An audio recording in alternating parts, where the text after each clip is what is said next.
Season 2, Episode 1 of The Mandalorian has officially dropped on Disney+, and I'm going to give my initial review and reactions right now. Hello everybody, and welcome back to Joker's Movie Network. I'm your host, Joker, and today I have been blown away by the insane episode that I just saw of The Mandalorian. I am on cloud 9 right now as a Star Wars fan. This was incredible. So at the time of recording this, the episode dropped about 2 hours ago, so it is currently 4 a.m. my time, so I am very tired, but I'm also extremely hyped, and I have to talk about my initial thoughts from this first episode because it is mind-blowing. So obviously, like every season, we have a season recap from season 1 showing us everything that we saw in those 8 episodes and then moves us slowly into season 2. So it starts off with this really dark cityscape, and we've got the Mandalorian himself, Din Djarin, alongside the child, looking for answers. He's been quested to bring the child back to his kind, so he's got to find more Mandalorians to help him on his path. In the process, he comes across an Abyssin species, a cycloptic species named Gor Koresh, in an underground fight club that we saw in the teaser trailers, where we got 2 Gamorrean guards fighting it out in the ring. It was pretty intense. And Gor Koresh gives up some information to Mando that there is a Mandalorian hanging around Tatooine. And of course, Mando's like, no, there's no such thing. There hasn't been a Mandalorian on Tatooine. I've been there. I would know. And he's like, that's where he is. He's in a place called Mos Pelgo, which if you're familiar with that name, I'll come back to it in a minute because you might know what it is. So he ends up leaving and going straight to Mos Eisley Spaceport, and he lands in the same hangar from episode 5 of season 1, The Gunslinger, and we get to see Peli Motto, the mechanic, yet again, still enthralled with the child. Through there, he starts asking her about Mos Pelgo, and she states that she hasn't heard that name for a long time. It used to be one of the bigger cities on Tatooine, such as Mos Eisley and Mos Espa, but it was destroyed and then raided by miners after the fall of the Empire. And then we get our first quick cameo from the droid R5, who rolls up to give a map of ancient Tatooine to show the general location of where Mando can find Mos Pelgo. And that's when everything blew my mind. He rolls into Mos Pelgo, and I knew kind of where this was going based on some other things. So he gets to Mos Pelgo, he goes into the canteen and starts asking about he's looking for a Mandalorian. The barkeep's like, we don't get a lot of visitors around here. And he said, he looks just like me. He's like, oh, you're talking about the sheriff. And that's when my mind blew up. I was like, the sheriff, I know exactly who this guy's talking about. He's like, yeah, the sheriff. He's like, well, Mandalorian's like, where can I find him? The barkeep says, well, you can ask him. He's right there at the door. And we see a man, very tall, wearing some interesting green Mandalorian armor. And yes, I know what you're thinking. You think green Mandalorian armor, instantly Boba Fett? No, it's not Boba Fett, but it is another character that I've been dying to see, and that is Cobb Vanth. Cobb Vanth was first introduced in Chuck Wendig's book, Star Wars Aftermath, which talks about what happens after the fall of the Empire in Return of the Jedi. One of the short stories in here, because there's a lot of interludes throughout the story, talks about a guy named Cobb Vanth who comes across some Mandalorian armor. And he also calls himself the new sheriff of Tatooine in some ways. It's really interesting, thus leading us to Timothy Olyphant playing Cobb Vanth. This is insane for a couple reasons. We had a lot of rumored casting for season 2. We had certain actors confirmed for the roles. Timothy Olyphant being confirmed as being someone who was going to be in season 2. We just didn't know who he was going to be playing. And having him come in and play Cobb Vanth blew my mind because we've had so many predicted rumors as to who's going to be in season 2, and so far they're hitting straight on the head, like, yes, these characters are actually going to be appearing in season 2. So I only have extremely high hopes for what's coming after this. So after meeting Cobb Vanth and realizing he's not a real Mandalorian, Mando's obviously pissed to high hell, and he's like, I need that armor back. You can't have that. That does not belong to you. So they're about to get in a shootout when all of a sudden there's an earthquake, and everyone's like wondering what's going on.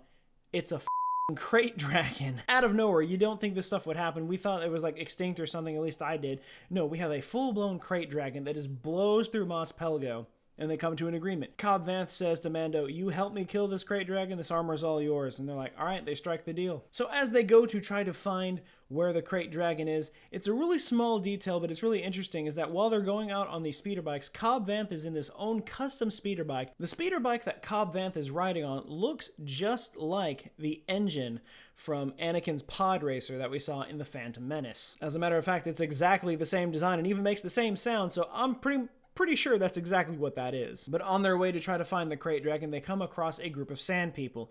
Naturally, Mando knows how to handle this, and he communicates with them, and he discovers that the sand people also want the crate dragon dead. So after trying to kill the crate dragon, one attempt fails, and they try to re-up the ideas of what they can do to get rid of it.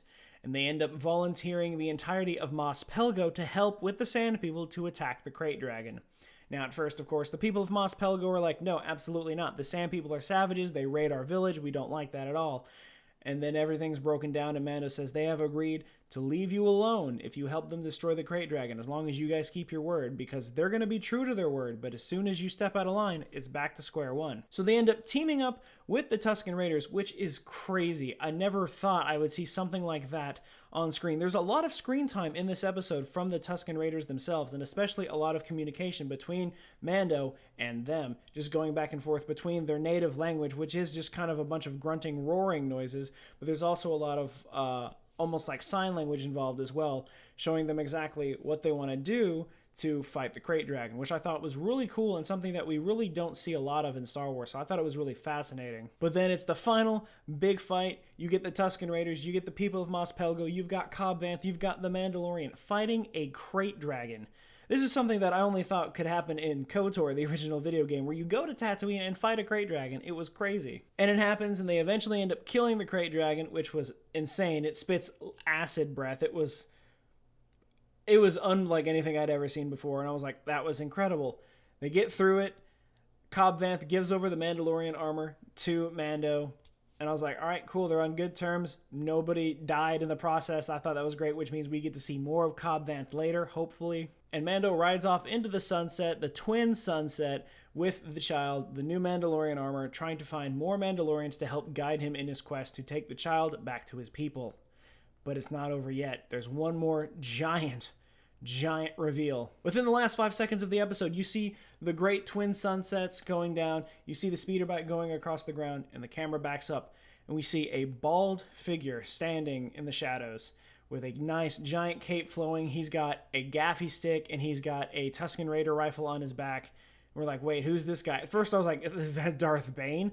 Wouldn't make any sense, but you know, that's what it looked like. He turns around. It's Temuera Morrison, which means it's Boba Fett. Think about it. Cobb Vanth has his armor. He turns around. He's all scarred up and beaten up, obviously from getting out of the Sarlacc pit. The armor itself was all nice and beat up because of the Sarlacc pit, which is exactly what happens in this book. This book tells the story of how Cobb Vanth got the armor, and we get to see that played out in real time in this episode of The Mandalorian. Insane. So you establish that Timothy Olyphant was confirmed to play Cobb Vanth. You establish that Temuera Morrison is back and playing Boba Fett. There's no confusion here. There's no ands, ifs, or buts about that. Some people thought, you know, when Temuera Morrison was cast, they're like, oh, he's going to be playing Boba Fett. Oh, maybe he's going to be playing Rex. Oh, he could be playing any other clone, which was fair. But thinking that Boba Fett, while being a clone, was an unaltered clone, so he did not age as fast as the rest of them, it would make more sense. Having him still on Tatooine without his armor makes even more sense. This is a huge bombshell drop in Star Wars history right now, and I am just shocked to have seen this. I know this just seems like a giant wobbling rant right now, but I am just over the moon excited as a Star Wars fan. I am just like so happy to have seen something like this. I don't know how many episodes are left in season 2, but oh my god, it's gonna be just up from here, because this is a 54-minute episode, so we got a full hour episode like we were promised with the first season. We were promised hour episodes, and that was a little different, but this was as close to an hour as we've got, and that was unlike anything I had ever seen before. That was the most Star Wars thing I've seen since Star Wars, honestly. But I'm absolutely over the moon excited for season 2, just off of the premiere that we've just seen. No amount of words can describe what I'm feeling right now, besides extremely tired and extremely excited. But what do you guys think? Did you see season 2, episode 1 of The Mandalorian? Did you like what they saw? Did you think they could have held back on some things and waited a little longer before these reveals happened? And remember, it's not necessarily confirmed that it's Boba Fett, it's just all the context clues pointing to it. Let me know what you guys think in the comments down below. I want to talk about it. But until next week rolls around and we get episode 2, that is going to be it for this video, guys. Remember, if you like what you saw, be sure to leave a like, comment, and subscribe. Let me know in the comments down below if you want to see more movie news videos, or if you'd like to see anything else. But until then, and as always, I will see you guys next time.